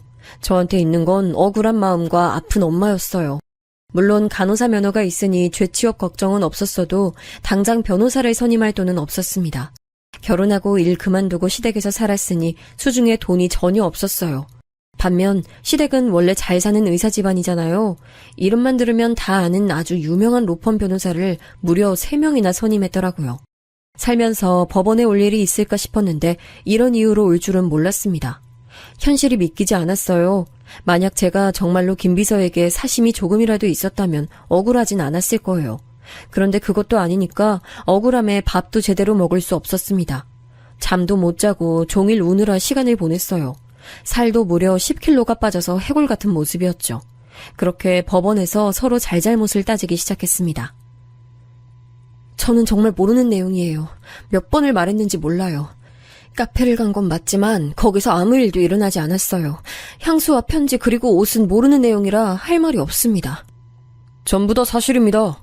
사모님과 사장님께 뭐라 드릴 말이 없어요. 죄송합니다. 죄송하단 말밖에 할 말이 없습니다. 김 비서님, 진짜 왜 그러세요? 아니잖아요. 억울하지도 않으세요? 저 우리 집안 망친년이 조용히 안 해? 자, 다들 진정하세요. 그럼 증인 앞으로 나오세요. 너무 억울했습니다. 법정 안에서 제 편은 아무도 없었어요. 엄마가 몸이 안 좋다고 했잖아요. 엄마가 쓰러질까봐 저는 부르지도 않았습니다. 시아버지 품에 있는 제 딸을 보니 눈물이 자꾸 났어요. 시댁 측에선 파출부 아줌마를 증인으로 불렀더라고요. 이미 김 비서의 태도를 보고 저는 대충 눈치를 채고 있었습니다. 아마 돈으로 뒷거래한 것 같았어요. 김비서가 예전에 자기가 빚이 많다고 했었거든요. 저를 집에서 내쫓으려고 김비서에게 돈을 주고 거래했겠죠. 파출부 아줌마를 보고 그 생각이 들었습니다. 그래서 반은 체념한 상태였어요. 아줌마는 저와 눈도 마주치지 않았습니다. 그 모습을 보고 눈물만 흘리고 있었는데 바로 그때였어요. 완전히 판도가 바뀌어버리는 상태가 발생했습니다. 증인, 말씀하세요. 집에서도 김비서와 며느리가 애정행각을 했다고 하던데 맞나요? 아니요. 아닙니다. 예? 아줌마, 지금 뭐 하는 거야? 똑바로 말해야지. 아니라니? 아유, 저 이거 못하겠어요. 사모님 아니잖아요. 양심에 찔려서 도저히 저는 거짓 증언 못하겠어요. 전부 사실이 아니에요. 증인, 제대로 대답하세요. 증거도 많고 증언도 많습니다. 왜 이러세요? 지금 장난하세요? 똑바로 말해요. 다들 진정하세요.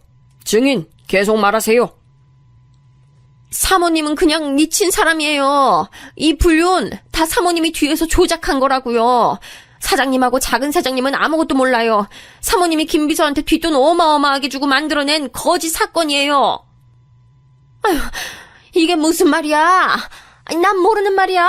조용히 하네? 나가! 당장 나가! 저는 이게 무슨 상황인지 몰랐어요. 저만 당황한 게 아니고 거기 안에 있는 모든 사람이 저와 같은 표정이었습니다. 남편과 시아버지의 표정도 놀랐어요. 김비서는 입술만 꾹 다물고 눈을 깔고 있었습니다. 시어머니는 난동을 피우기 시작했죠. 급기야 도저히 진정이 제대로 되지 않아 밖으로 쫓겨나기까지 했어요. 시어머니가 쫓겨나고 장내에는 침묵이 찾아왔습니다. 그리고 파출부 아줌마의 양심 고백이 시작됐어요. 저는 다른 건 몰라도 양심에 찔리는 건 못해요. 사모님이 일부러 김비서한테 작은 사모님 데리고 카페에 가라고 했어요. 제가 그걸 들었거든요. 그리고 김비서 차 안에서 발견된 옷들이랑 김비서 옷에서 났던 향기도 다 사모님이 한 짓이에요. 심지어 사모님은 밤마다 몰래 작은 사모님 필체를 공부했어요. 몰래 편지를 훔쳐서 필체 흉내를 냈어요. 그뿐만이 아니라 일부러 아이한테 땅콩을 먹이기도 했죠. 시집살이가 정말 심했어요. 제가 옆에서 본 것만 해도 버틴 게 용할 정도로요. 파출부 아줌마의 증언을 듣고 저는 허탈했습니다.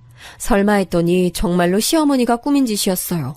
심지어 우리 방에 있던 편지를 가져다 자기가 글씨 연습을 했다는 건 상상도 못한 짓이었죠.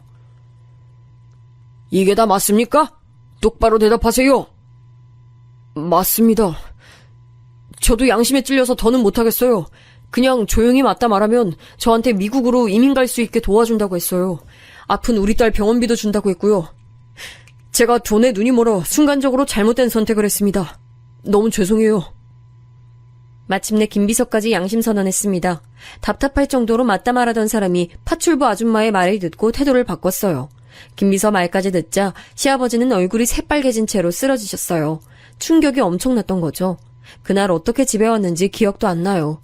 친정에 와서 죽은 듯 잠만 잤던 기억이네요. 다음날 일어났더니 남편이 집에 있었습니다. 지수야, 내가 다 미안하다. 난 너를 너무 사랑해. 너무 사랑해서 네가 나를 배신했다는 걸 믿을 수가 없었어. 이게 다 어머니가 조작한 거라니 난 정말 몰랐어. 아버지도 깨어나셨는데 어머니 얼굴도 보기 싫다고 하셔. 다른 사람은 몰라도 당신은 나를 믿었어야지. 내가 당신 두고 바람 피울 리가 없잖아. 그것도 미쳤다고. 당신 집안 사람하고? 맞아, 내가 잘못했어. 아버지도 너한테 너무 미안하대. 오히려 아버지가 지금 어머니와 이혼하려고 준비 중이야. 우리도 어머니가 저렇게 너한테 그럴 줄은 몰랐어. 미안하다. 남편은 무릎 꿇고 울기 시작했어요. 그런 남편을 보니 미우면서도 안쓰러운 마음이 들었습니다. 남편이 우리 엄마한테 매우 잘했다고 했잖아요. 그래서 항상 고마웠거든요. 그날도 장모님 드시라고 손수 백화점에서 한우를 사왔죠. 그런 모습을 보니 마음이 약해졌습니다. 남편을 따라 시댁에 갔더니 시아버지가 저를 기다리고 계셨어요. 아가, 미안하다. 나는 내 집사람이 그렇게 널 미워하고 있을 줄은 몰랐어. 그동안 내색도 안 하고 혼자 어떻게 버텼니? 내가 그것만 생각하면 가슴이 아파. 아버님은 워낙 저한테 잘해주시니까 괜찮았어요. 시어머니가 절 미워하는 건 당연히 알고 있었는데 저도 이렇게 불륜을 조작할 줄은 몰랐죠. 나는 내가 저런 사람하고 살았다니 소름이 끼쳐. 앞으로 내 집에 저 여자가 들어올 일은 없을 거야. 걱정 말고 넌 마음 편하게 지내도록 해. 내가 다 미안하다. 평생 사죄하며 살게. 실제로 시아버지는 바로 이혼했습니다. 시어머니는 끝까지 자기 잘못 아니라고 우겼어요. 하지만 파출부 아줌마와 김비서의 양심선언 덕분에 그동안 당했던 걸 다 말했습니다. 세상에 까발리니 마음이 얼마나 편했는지 몰라요. 지수야, 우리 독립하면 장모님 모시고 살자. 그동안 우리 집에서 네가 고생 많았어. 그래? 엄마가 좋아하시겠다. 우리 앞으로 잘 살자. 그리고 나도 다시 취업해서 일하고 싶어. 너 하고 싶은 거 다 하며 살아. 수연이도 이제 어느 정도 컸으니까 걱정하지 말고. 그렇게 저는 시댁을 나와 남편과 엄마와 같이 살게 됐습니다. 그리고 바로 119에서 지금은 간호사로 일하고 있어요. 확실히 집에만 있다가 사회생활하니 마음이 상쾌해요. 가끔 시댁에 들려 시아버지를 뵙고 오기도 하죠. 아이고 작은 사모님 이게 다 뭐예요? 아우 너무 감사해요. 전 그냥 양심에 맡긴 건데 아유 감사합니다. 고맙게 먹을게요. 제 인생을 구해주신 분인데요. 받아주셔서 감사해요. 아주머니 아니었으면 저는 고통받으면서 살고 있을 거예요. 아니 살 수도 없겠죠. 그동안 사모님 시집살이 당하느라 고생 많았어요. 제가 옆에서 보면서 얼마나 마음 아팠나 몰라요. 우리 딸 같아서. 저 몰래 챙겨주신 거 다 알아요. 진짜 제가 평생 갚으며 살게요. 아주머니에게도 그 이후로 꾸준히 보답하고 있습니다. 저와 제 가족을 살린 은은이잖아요. 김비서는 조용히 우리 곁을 떠났어요. 남편에게 물어보니 자기가 알아서 사라졌다고 하더라고요. 사실 김비서에게 나쁜 감정은 별로 없습니다. 그냥 시어머니가 제 인생에서 사라진 것만으로도 저는 매우 만족하고 있어요. 시아버지도 이 사건 이후로 저에게 매우 잘해주세요.